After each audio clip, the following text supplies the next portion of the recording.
My husband watched her take my seat and offered her a smile instead of a defense.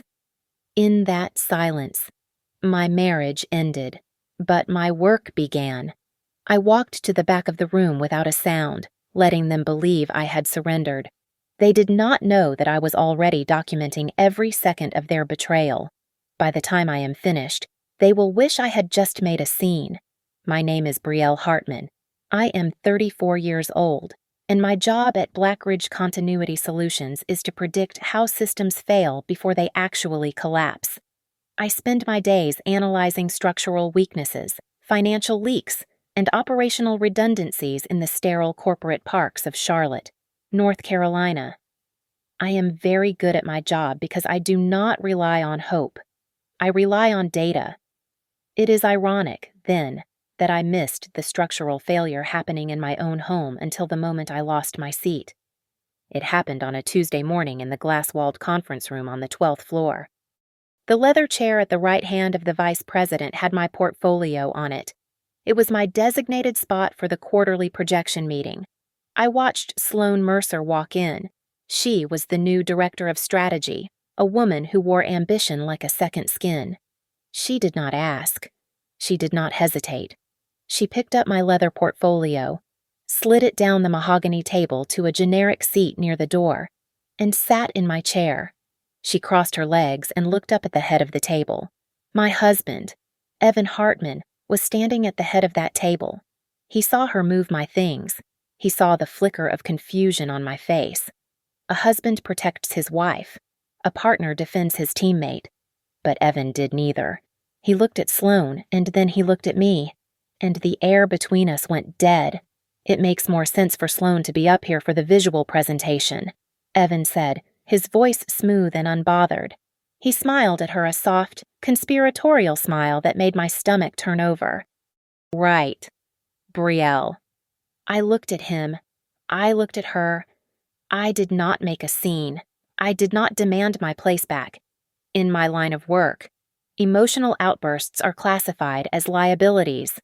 Of course, I said. My voice was level. It makes perfect sense. I walked to the back of the room and sat in the overflow chair. From that angle, I had a perfect view of the back of Evan's neck and the way Sloan leaned into his space whenever she pointed at a graph. I sat in silence, but I was not idle. I was observing. I noted the way their bodies seemed to possess a gravitational pull toward one another. I noted the lack of apology in Evan's eyes. The drive home that evening was suffocating. Evan tried to fill the silence with noise, turning up the radio, talking about the weather, avoiding the elephant in the passenger seat. When we finally walked into our kitchen, he exhaled loudly, trying to scrub the tension from the air. Bree, come on, he said, leaning against the granite counter, looking at me with a practiced exhaustion. You aren't actually mad about the meeting, are you? It's just office politics. I have to keep Sloan happy if we want to hit the Q4 targets. I am not mad. Evan, I lied. I am just tired. Good, he said, coming over to kiss my forehead, because you know you're the only one who matters. I smelled it then. Underneath his usual cologne, there was a faint, cloying scent of vanilla and jasmine. It was not my perfume. I pulled away gently, pretending to need a glass of water. I have some work to finish, I said. I went into my home office and locked the door. I did not open my work email. Instead, I opened a blank document. I began to list the anomalies I had ignored for the past 6 months. The Tuesday and Thursday nights he came home 2 hours late, blaming traffic that Google Maps said did not exist.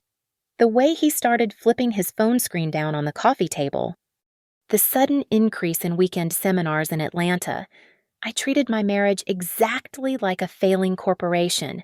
I drew a column for assets and a column for liabilities. I mapped out the stakeholders: Evan, me, Sloan. I looked at the behavioral patterns: avoidance of accountability, secretive communication channels, unexplained resource allocation. It was a classic risk profile. The data was irrefutable. When Sloan took my chair, she was not just being rude. She was establishing dominance, and when Evan led her, he was signaling a transfer of power. I looked at the screen, my fingers hovering over the keyboard. I realized then that the chair in the conference room was just a metaphor. They had not just stolen my seat at a meeting. They were actively dismantling my position in my own life. I saved the document under a file name that looked like a corrupted system log. I turned off the lights and sat in the dark, listening to Evan laugh at something on the television downstairs. He thought he had smoothed things over. He thought the crisis was averted. He had no idea that the audit had just begun. I turned off my heart and turned on my training. In risk management, emotion is noise, and noise obscures data. I stopped asking Evan where he had been and started tracking where the money went. I downloaded 5 years of our joint bank statements and exported them into a spreadsheet. The pattern emerged within 40 minutes. It was not a massive hemorrhage of funds, but a slow, steady leak. Withdrawals of $200, sometimes $300. They always happened on Tuesdays and Thursdays. They were small enough to look like grocery runs or gas station stops, but the locations were always near cash-only bars or ATMs far from his office. I decided to run a stress test. We were eating dinner on a Thursday, a silent affair of grilled chicken and the sound of silverware scraping against ceramic. I was thinking, I said, keeping my eyes on my plate. The market is soft right now. Maybe we should finally look at that investment property near the lake. We have the liquidity. Evan dropped his fork. It clattered loudly against the plate. Are you serious? He asked. His face flushed a dark, angry red. With the economy like this, why are you always trying to spend money we need to save? I just thought... Well, stop thinking, he snapped. We are not buying anything. The money stays where it is. His reaction was disproportionate to the suggestion. He was defensive because the liquidity I mentioned did not exist anymore. He had already moved it. The aggression shifted to manipulation the following week. Evan began approaching me only when I was at my weakest. He would wait until I had just walked in the door after a 10-hour shift, or when I was drifting off to sleep. He would slide papers in front of me, tax extensions, insurance updates, vague forms with dense legal jargon. Just a few signatures, babe, he would say, handing me a pen and covering the body of the text with his other hand. HR needs this by morning. You know how they are. I signed the first 2 times because I trusted him. The 3rd time, I pretended to sign, but I purposely smudged the ink so it would be invalid. That night, while he slept, I logged into our shared cloud drive. I went straight to the trash folder. Most people delete files, but they forget to empty the bin. I found a file named draft.auth.v2 PDF. It was a general power of attorney, granting Evan full control over my individual assets. At the bottom, there was a signature, my signature. I felt a cold shiver run down my spine. I had never signed this document. I opened the file in an image editing software and zoomed in to 400%. The edges of the signature were jagged and pixelated, while the rest of the text was crisp vector lines. The ink density was slightly off. He had scanned my signature from our mortgage closing 3 years ago and pasted it onto this document. It was a digital forgery, and it was clumsy, but it would pass a casual glance. I did not scream. I did not wake him up to demand an explanation. I picked up the phone and called Renee Pike. Renee was a divorce attorney who had a reputation for destroying egos. She listened to me for 3 minutes without interrupting. This is not a marriage. Brielle, Renee said, her voice sharp and clear. This is a hostile takeover. He is liquidating you. Do not fight with tears. Fight with paper. The next morning, I took the morning off. I went to a bank across town where we had no history. I opened a new checking account in my name only. I instructed my payroll department to redirect my entire salary to the new account starting the next pay period. I froze my credit with all 3 major bureaus. I bought an encrypted hard drive and backed up every email, every text, and every photo from Evan's devices. I was building a fortress, brick by quiet brick. To understand the scope of the damage, I hired Silas Crane. Silas was a former forensic accountant who had pivoted to private investigation. He did not care about infidelity. He cared about hidden assets. I need a timeline, I told him. I need to know who he meets when he thinks he is invisible. 3 days later, my phone buzzed with a secure message from Silas. It was a single photograph taken through the window of a high-end coffee shop in downtown Charlotte. The photo showed Evan laughing. Next to him was Sloane, her hand resting possessively on his forearm. But it was the third person at the table who made my blood run cold. It was a woman with severe glasses and a sharp bob cut. I recognized her from a compliance seminar I had attended years ago. Her name was Mara Quill. She was not a friend. She was a financial consultant who specialized in offshore trusts and high-risk asset shielding. They were not just having an affair. They were building a getaway car, and they were using my life savings to pay for the gas. I looked at Evan's smiling face in the photo and realized the truth. He was not planning to leave me. He was planning to leave me with nothing. Silas Crane sent his report at 4 a.m. He had successfully traced the money trail to a limited liability company registered in Delaware under the name Hartman Advisory Group, LLC. It was a classic shell structure, existing only on paper to mask the owner's identity. But Silas had found one physical tether, a monthly rental fee for a climate-controlled storage unit in a grim industrial park 10 miles away.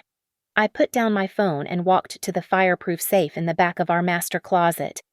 I dialed the combination, the mechanical clicks sounding loud in the quiet house. I opened the heavy door. At first glance, the interior looked orderly, but I knew this inventory by heart. I reached for the blue folder where we kept our travel documents. My passport was gone. I checked the financial binder. The carbon copies of our old checkbooks were missing. The certified copy of our mortgage deed was gone too. I felt a cold nausea that had nothing to do with heartbreak. Evan was not just hiding money. He was curating a kit. He had my passport to control my movement or verify my identity without my presence. He had the checkbooks to practice my handwriting. He was packaging my identity into a portable format, stealing not just my past earnings but my ability to secure my future. I waited until 3 nights later to make my move on his digital life. Evan was asleep, his breathing heavy and rhythmic. I slipped his smartphone off the nightstand. I did not waste time looking at Instagram or WhatsApp. Amateurs look there. I looked at the dock at the bottom of the screen. There was a calculator app. It seemed standard, but the icon resolution was slightly sharper than the default system apps. I opened it. It was a functional calculator. I typed in our anniversary date. Nothing happened. Come on, I whispered to myself, my heart hammering against my ribs. Be predictable. I cleared the screen. My fingers hovered over the glass. I typed in the digits of Sloane's birthday: 0, 8, 1, 2. The screen flashed black, and then a hidden file directory opened. My breath hitched. It was a vault. There were folders labeled with dates. I opened the most recent one. It contained high-resolution photographs of the very documents missing from our safe. There were photos of deposit slips into the Hartman Advisory Group LLC account. There was a draft application for a home equity line of credit against our house for $150,000. I scrolled down to a text thread saved within the app. It was a conversation with a contact labeled simply as M. She is asking questions about investment properties. Evan had written, I need to accelerate the timeline. The reply from M was clinical. Get the HELOC approved first. Once the equity is stripped, the divorce filings won't matter. The house will be underwater. I am working on it, Evan replied. Just need her signature on the notary form. Money goes to LLC. Done. I did not cry. I did not throw the phone against the wall. I moved with the speed of a forensic analyst at a crime scene. I took screenshots of every image, every message, every timestamp. I uploaded them directly to my encrypted cloud server, then double-checked the upload integrity. Once the files were secure, I deleted the screenshots from his gallery and cleared the cache of the hidden app. I wiped the screen with the hem of my shirt to remove my fingerprints and placed the phone back on the nightstand. exactly 2 inches from the edge, just as I had found it. I lay back in bed and stared at the ceiling in the dark. For weeks, I had categorized this as an affair. I had assumed the betrayal was physical, driven by lust or boredom. I was wrong. The sex was just the mechanism. The theft was the goal. He was not sleeping with Sloane because he loved her. He was sleeping with her because she was helping him rob me blind. I looked at the man sleeping next to me. He looked peaceful. He had no idea that the woman lying beside him was no longer his wife. I was now the lead investigator in the case against him. He wasn't betraying me for love. He was betraying me for assets. I woke up the next morning and put on my costume. I brewed Evan his dark roast coffee, ironed his shirt, and kissed him goodbye at the door.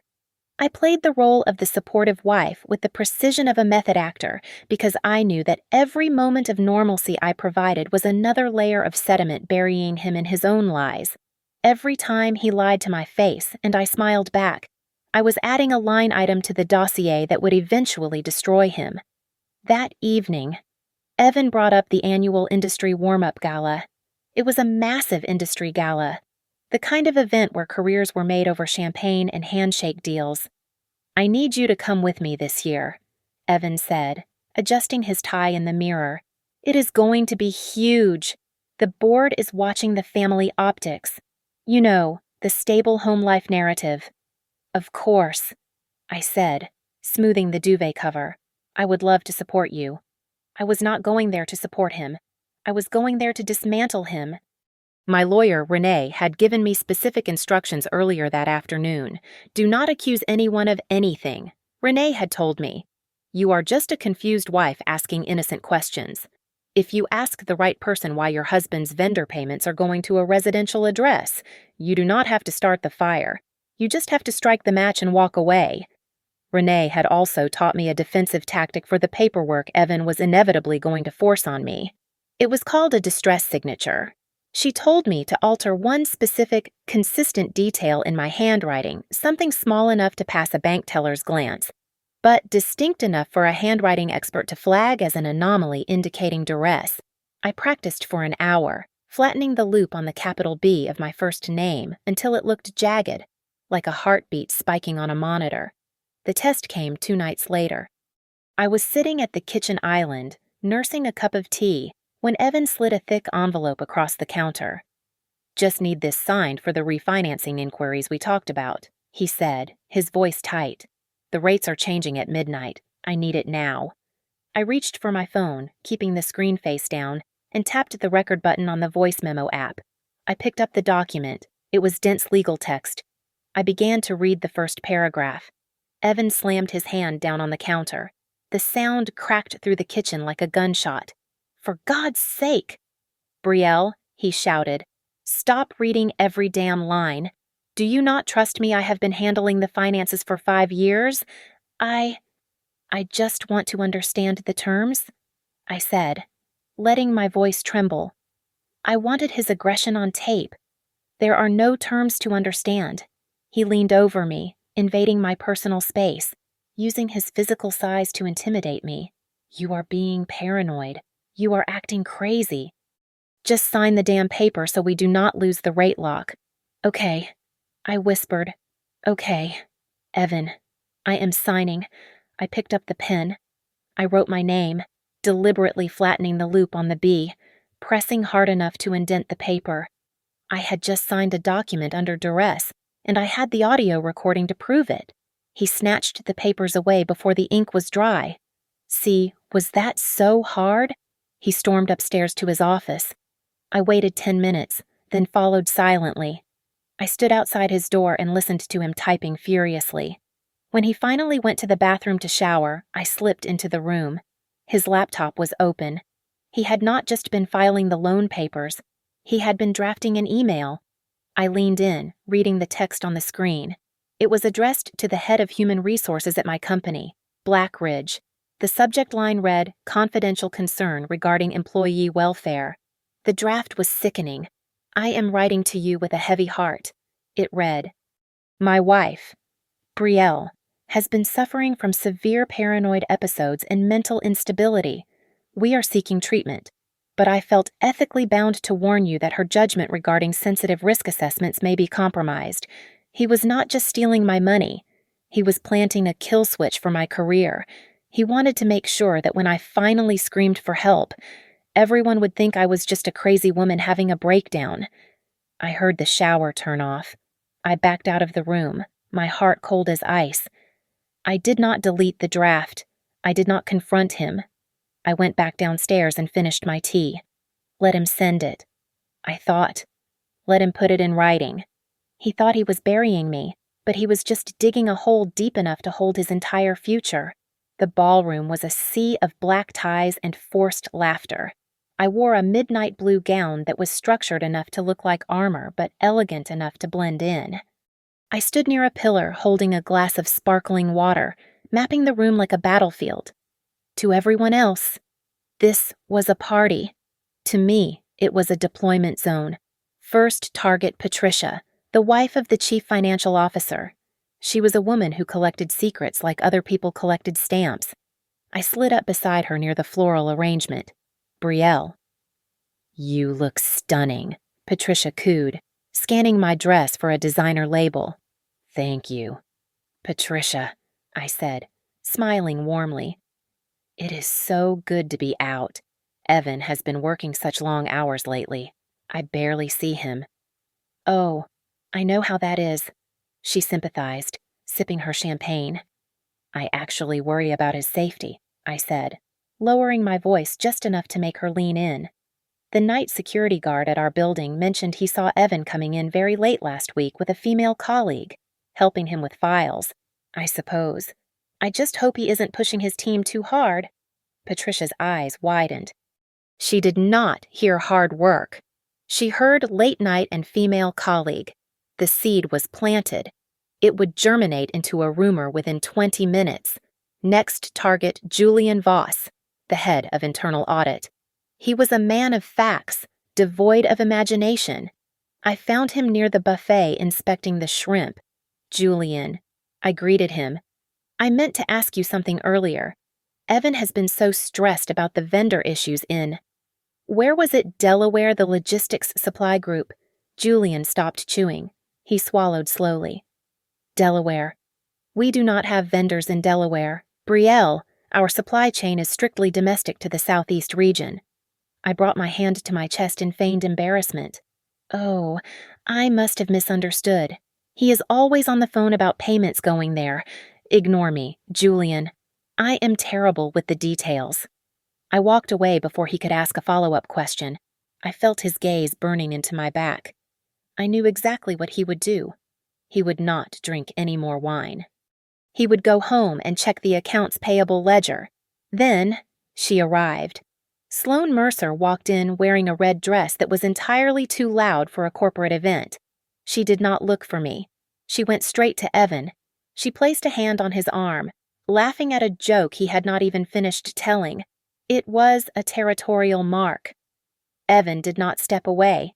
He leaned into it, basking in the attention, oblivious to the fact that half the room was now watching Patricia whisper to her neighbor while looking directly at them. I sipped my water and zoomed in on Sloane's throat. There, resting against her skin, was a platinum pendant set with a single sapphire. I knew that pendant. I had seen the receipt for it in Evan's hidden folder 3 days ago. It cost $4,500. It was paid for in cash that had been withdrawn from our joint savings account for emergency home repairs. I felt a cold rage settle in my stomach, but I kept my face blank. The atmosphere in the room began to shift. It was subtle at first, like the pressure drop before a storm. The CFO walked past Evan without stopping to shake his hand. A group of senior managers drifted away when Sloane approached them. Evan looked around, confused. He smiled, but the smile faltered. He could feel the temperature dropping, but he could not see the source of the draft.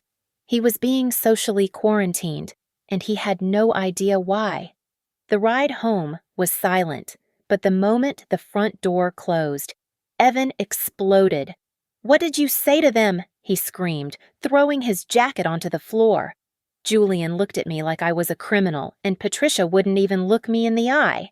You said something. Brielle. I know you did. I stood at the bottom of the stairs, unzipping my dress with steady hands. I turned to look at him.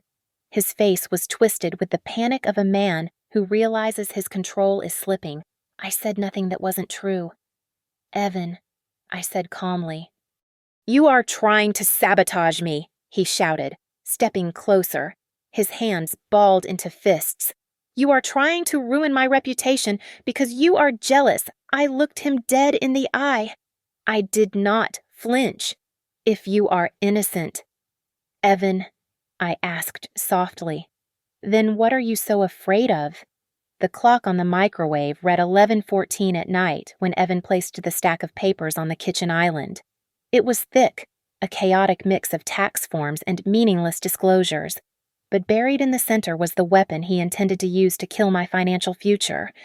It was a loan application for a short-term, high-interest home equity line of credit. The amount was $150,000. The beneficiary account was listed clearly as Hartman Advisory Group, LLC. I rubbed my temples, feigning a migraine.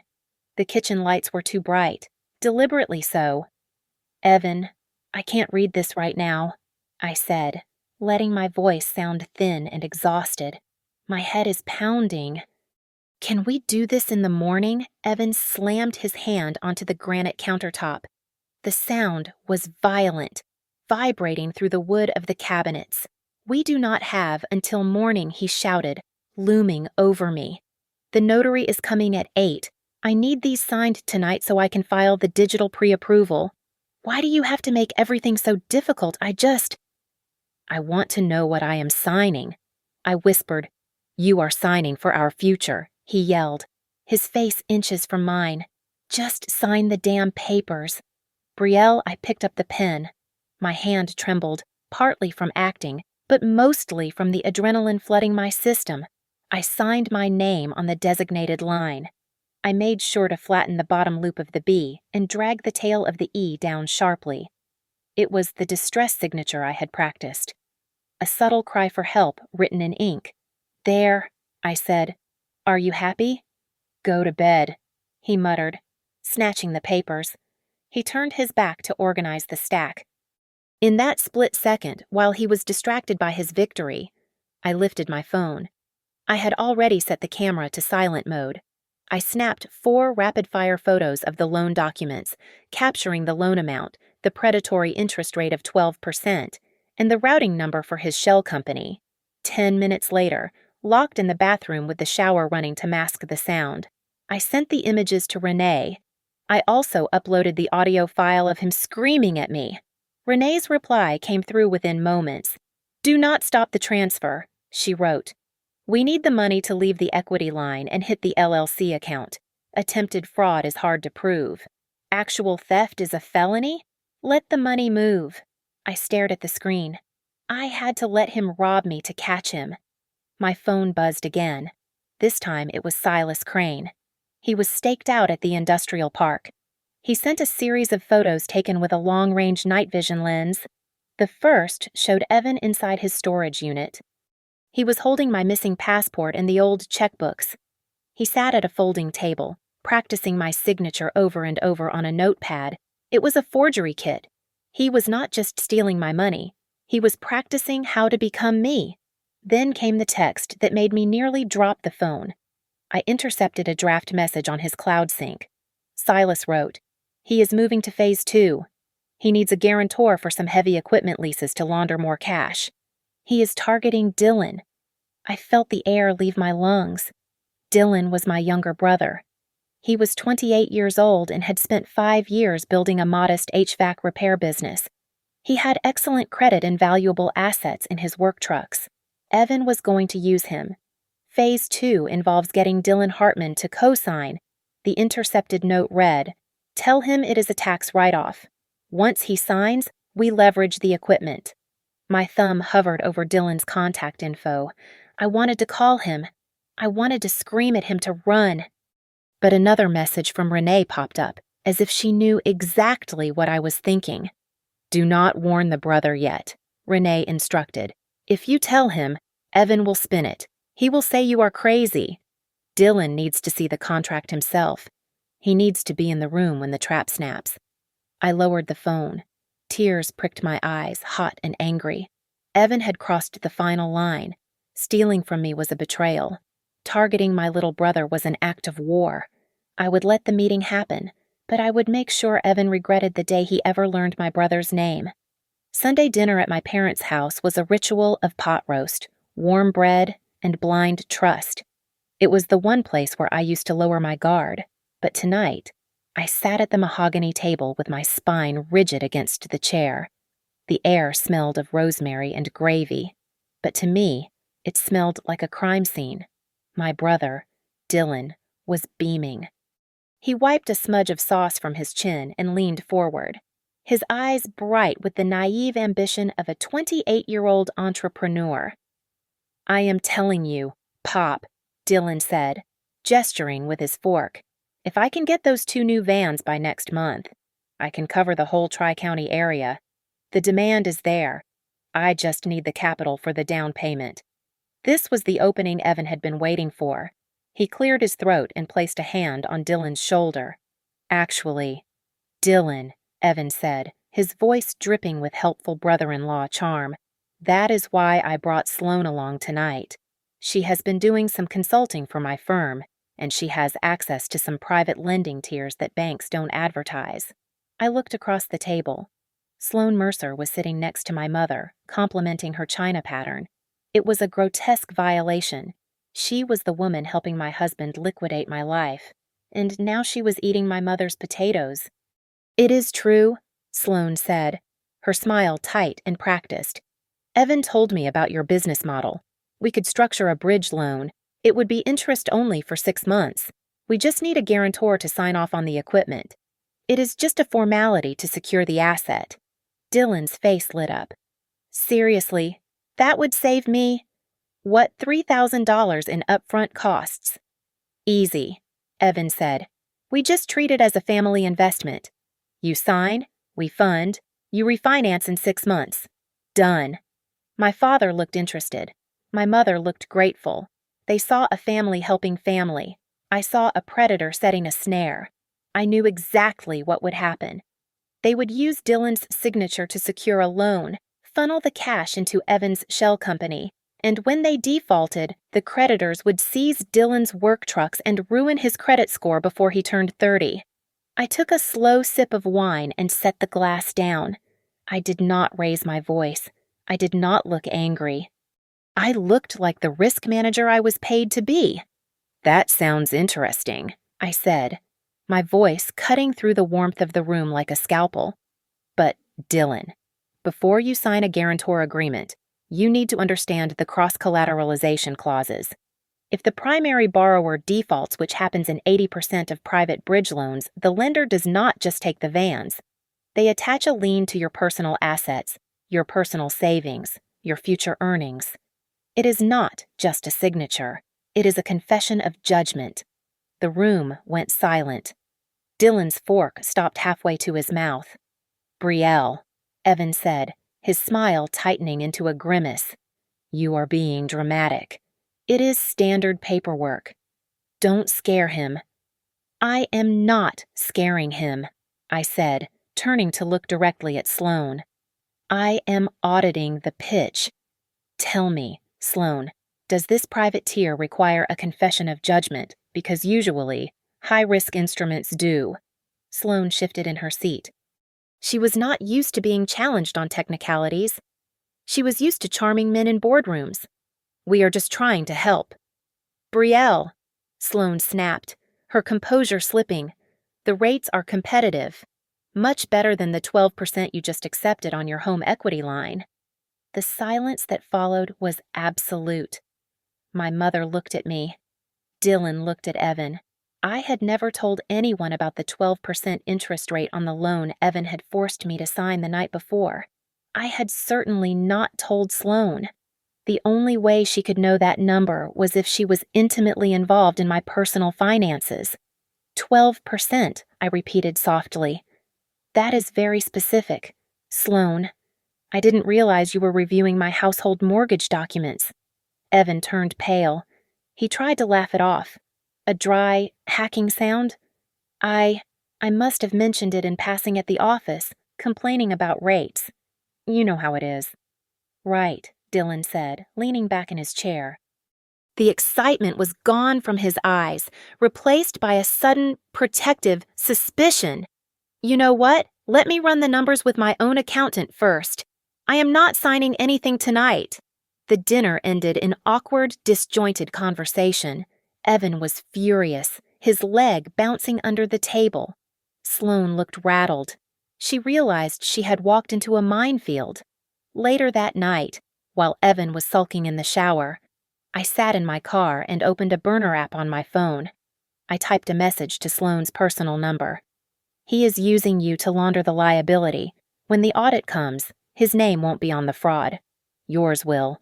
You are just the signature. When this collapses, you are the sacrifice. I hit send. I watched the delivery receipt turn into a read receipt. I knew that tonight, for the first time, Sloane Mercer would not be sleeping well. She thought she was the partner. I had just planted the seed that she was actually the prey. My phone buzzed at 2 in the afternoon. It was an unknown number. I usually ignore these, but my intuition told me to answer. I did not know. A voice whispered on the other end. It was Sloane. She sounded breathless, like she was walking fast. I did not know he was going to drag your brother into this. I thought it was just business. Corporate restructuring. There is no corporation. Sloane, I said, staring out of my office window. There is just a thief. There is another script, she said, her voice cracking. He has a plan B. If the money does not transfer by Friday, he is going to burn you down. Meet me. The Glass Cafe on 4th. 20 minutes. I called Silas immediately. I am meeting the asset. I told him. I need eyes on the perimeter. When I arrived, Sloane looked like a ghost of the woman who had stolen my seat. Her makeup was smudged, and her hands were shaking around a coffee cup. She slid a small black USB drive across the table. He records everything, she said. He likes to listen to himself win. Listen to the file dated yesterday. I plugged the drive into my phone using an adapter. I put in my earbud. Evan's voice filled my ear, clear and arrogant. I sent the email to her HR director this morning, Evan said on the recording. I flagged her for a mandatory psychiatric evaluation. By the time she realizes her access is revoked, she will be escorted out of the building. We will have the house and the brother's credit before she can even hire a lawyer. My blood ran cold. He had already pulled the trigger. He wasn't just stealing my money. He was nuking my professional credibility to make sure no one would believe me when I screamed. Suddenly, a shadow fell over the table. I told you not to answer her calls. Evan snarled. He was standing there, his face twisted in a way I had never seen before. He had tracked her. Sloane gasped, recoiling into her seat. Evan didn't look at me. He grabbed Sloane's wrist and snatched the USB drive from the table with his other hand. We are leaving, he commanded. Now! He dragged her out of the cafe. I did not scream. I did not make a scene. I tapped my earpiece. Silas, do not lose them, I said. I am on them. Silas replied. They are heading south. Looks like they are going to the Velvet Rowan. My stomach dropped. The Velvet Rowan was a private members-only lounge. It had no security cameras inside and a strict privacy policy. It was a black hole for evidence. If Evan destroyed the drive in there, I had nothing. I got into my car, but I did not drive to the lounge alone. I sent a text to Dylan. If you want to know why they really need your signature, meet me at the Velvet Rowan, VIP room 4. Right now? I met Dylan at the entrance. He looked confused and scared, still wearing his work uniform. Brielle? What is going on? He asked. Evan said, just listen, I said. We walked past the hostess, ignoring her protests. Silas was already standing near the back hallway, nodding toward a heavy oak door. I could hear Evan's voice raising from inside. I pushed the door open. Evan was pacing the room. shouting at Sloane, who was sobbing on a velvet sofa. He was holding the USB drive like a lighter, ready to snap it. "You are weak," Evan shouted at her. We were 2 days away.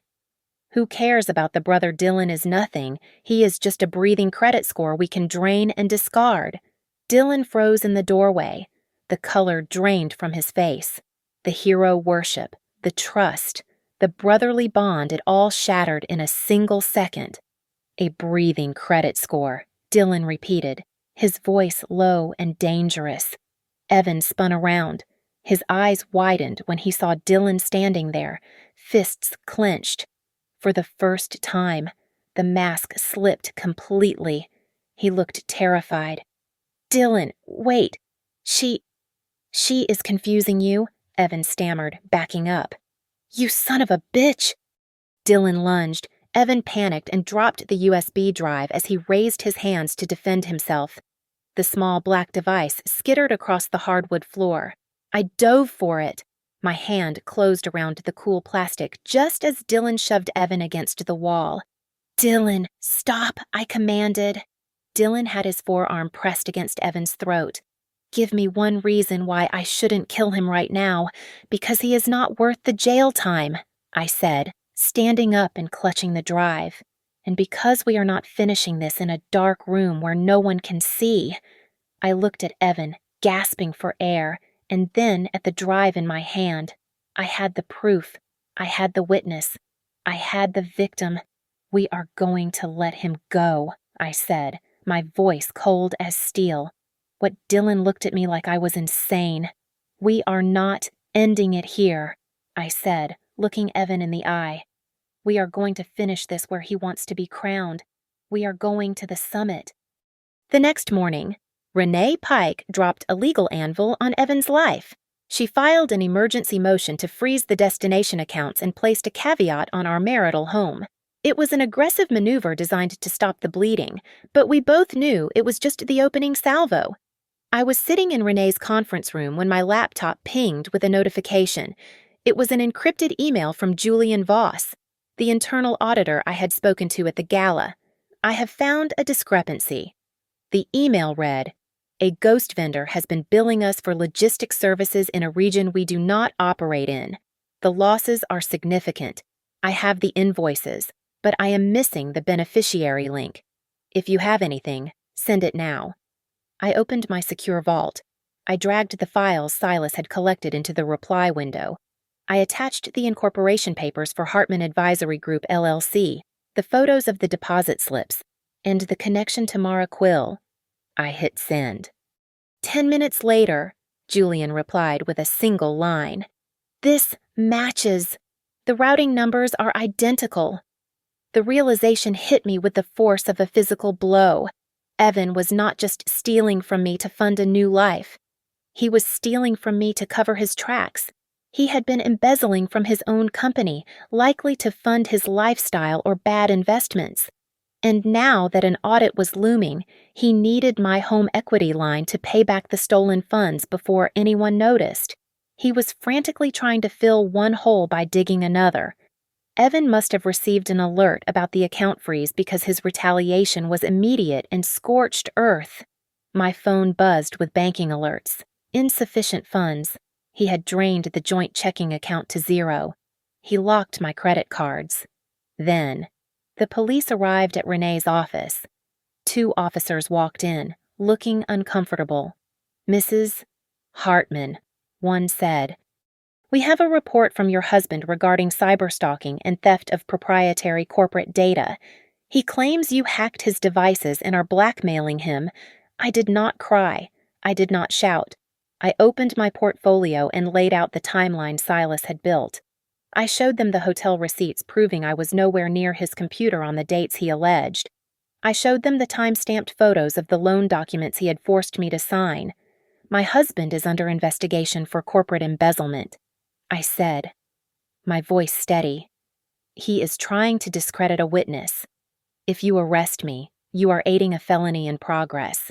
The officers looked at the paperwork, then at each other. They took my statement and left without cuffs. Evan had played his last card, and it had failed.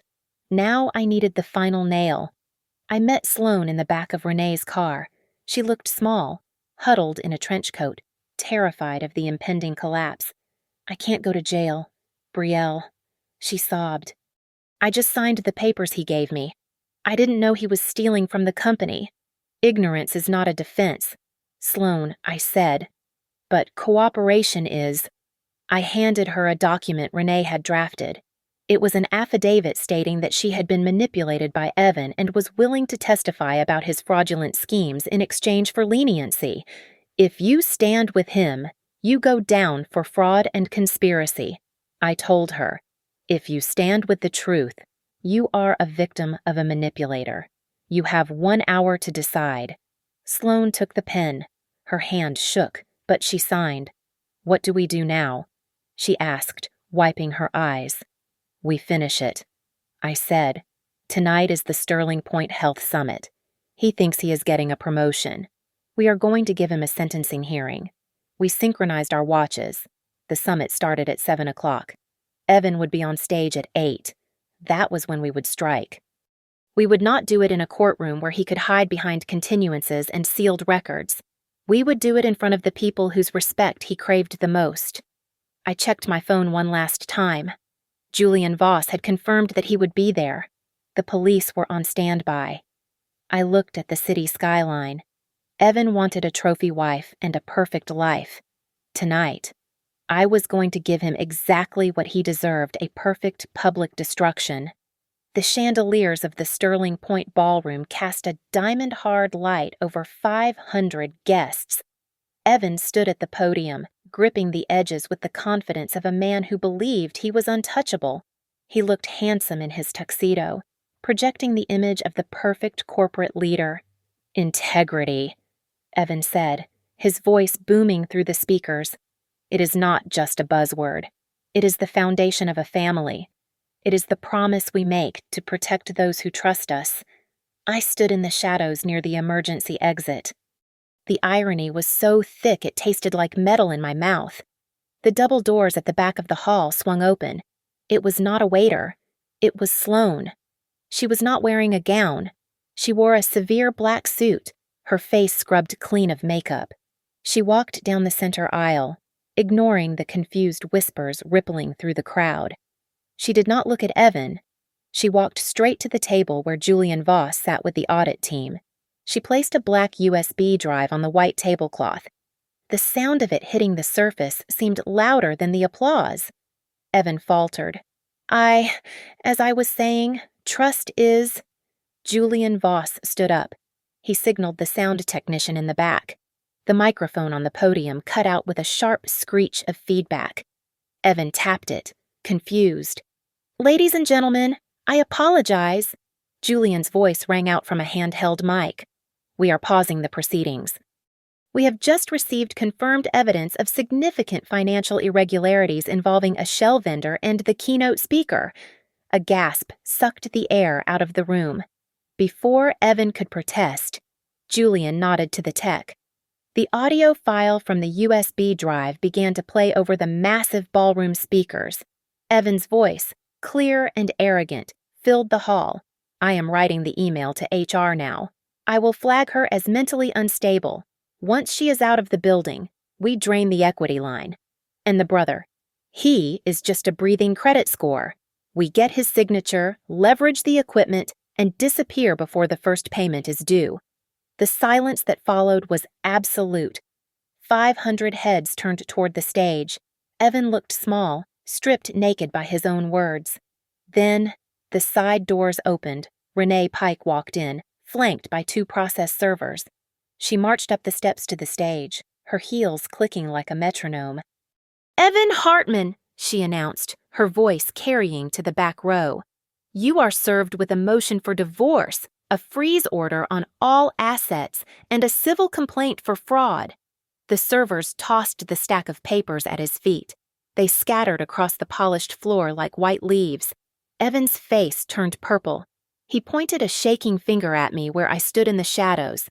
"She signed it," he screamed, his voice cracking. "I have the documents." She signed the loan voluntarily. I stepped into the light.